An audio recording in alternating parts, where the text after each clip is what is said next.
मुझे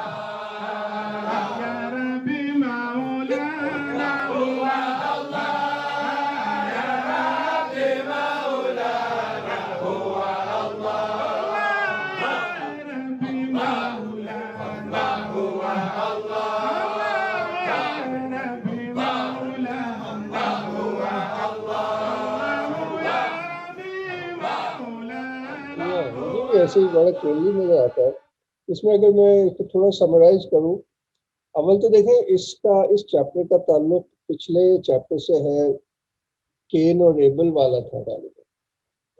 वो हमें इसका जरा इसलिए इस तरह चुने भी हमने है कि इनमें एक ना फ्लो है, केन एंड एबल था, उससे जोड़ के इन्होंने बात की है।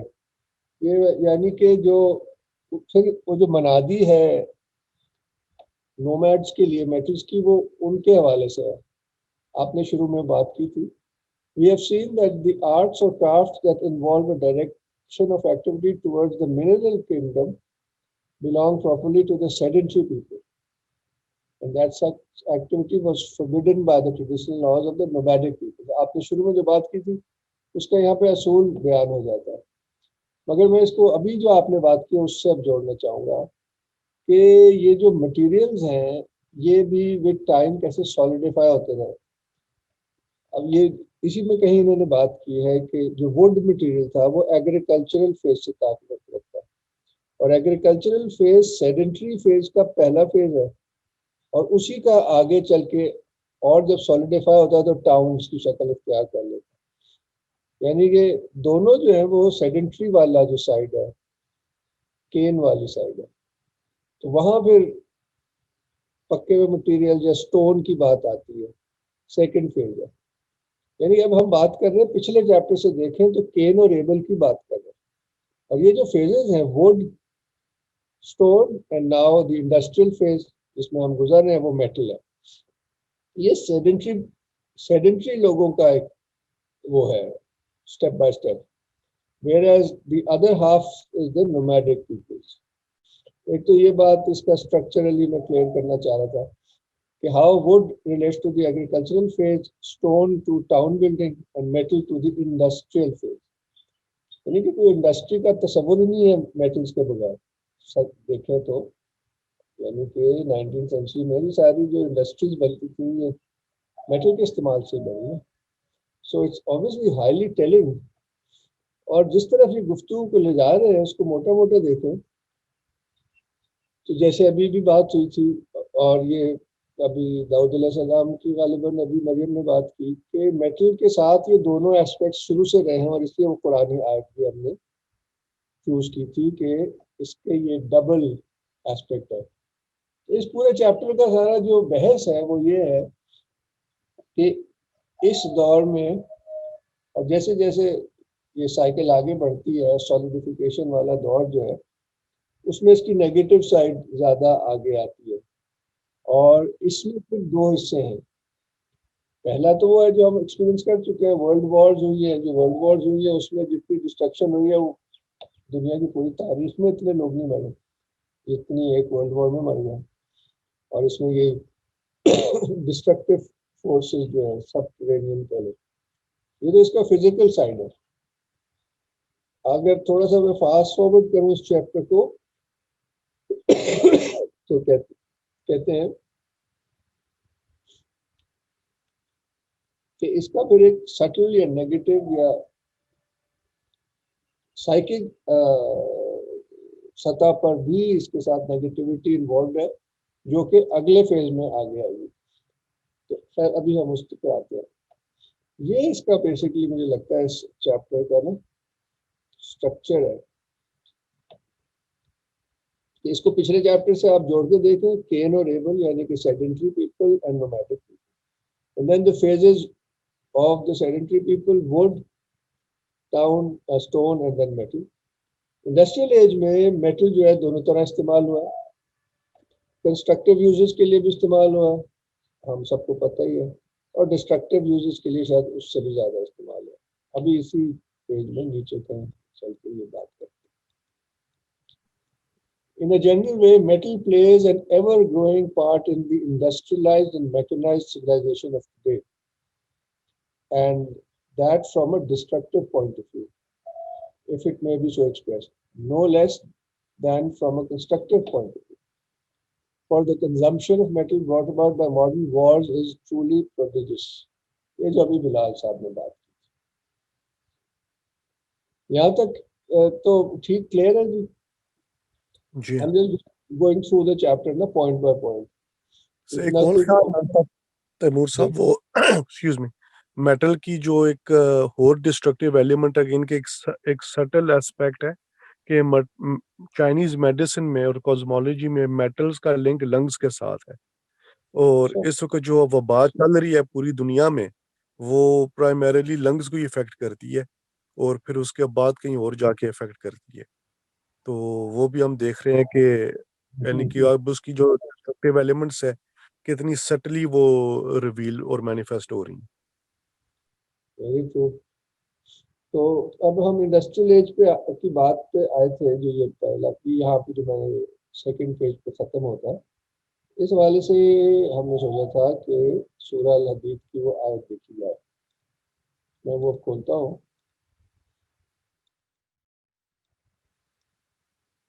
And verily we have sent down, ये तो apostles हो गए, ठीक है ना? Sorry. We have aforetime, we sent aforetime our apostles with clear signs and sent down with them the book and the balance.